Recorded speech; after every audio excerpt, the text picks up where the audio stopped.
साथियों, मौसम विज्ञान किसी भी देश की डिजास्टर मैनेजमेंट क्षमता का सबसे जरूरी सामर्थ्य होता है।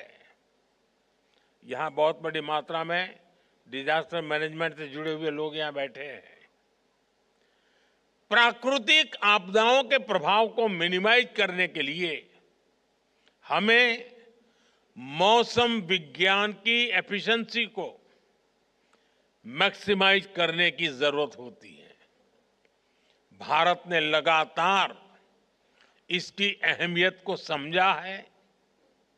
आज हम उन आपदाओं की दिशा को मोड़ने में कामयाब हो रहे हैं जिन्हें पहले नियति कहकर छोड़ दिया जाता था। आपको याद होगा 1998 में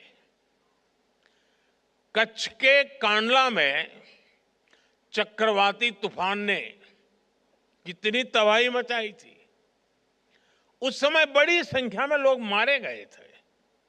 इसी तरह 1999 में उड़ीसा के सुपर साइक्लोन की वजह से हजारों लोगों को जान गंवानी पड़ी थी। बीते वर्षों में देश में कितने ही बड़े बड़े साइक्लोन आए, आपदाएं आई, लेकिन ज्यादातर में हम जान हानि को जीरो या मिनिमल करने में सफल हुए।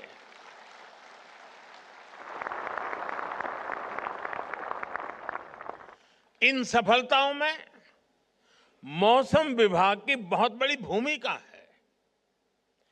विज्ञान और तैयारियों की इस एकजुटता से लाखों करोड़ रुपए के आर्थिक नुकसान भी उसमें भी कमी आती है।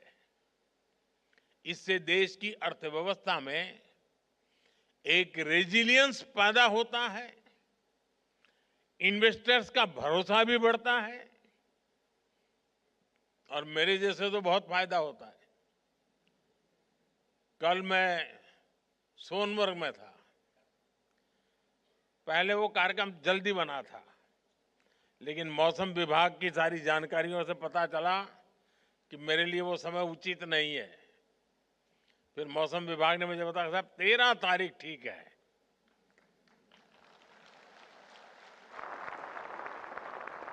अब कल मैं वहां गया, -6 डिग्री टेम्परेचर था, लेकिन पूरा समय जितना मैं समय वहां रहा, एक भी बादल नहीं था, सारी धूप खिली हुई थी।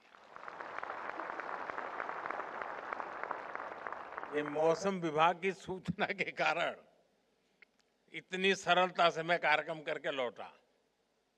साथियों, साइंस के क्षेत्र में प्रगति और उसके पूरे पोटेंशियल का इस्तेमाल, ये किसी भी देश की ग्लोबल इमेज का सबसे बड़ा आधार होते हैं।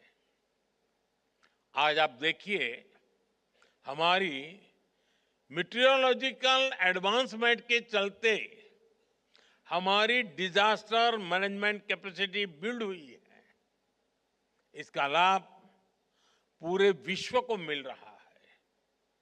आज हमारा flash flood guidance system Nepal, Bhutan, Bangladesh और श्रीलंका को भी सूचनाएं दे रहा है।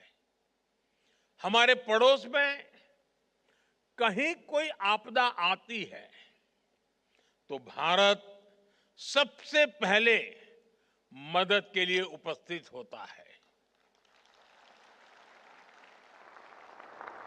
इससे विश्व में भारत को लेकर भरोसा भी बढ़ा है। दुनिया में विश्व बंधु के रूप में भारत की छवि और मजबूत हुई है। इसके लिए मैं आईएमडी के वैज्ञानिकों की विशेष तौर पर सराहना करता हूं।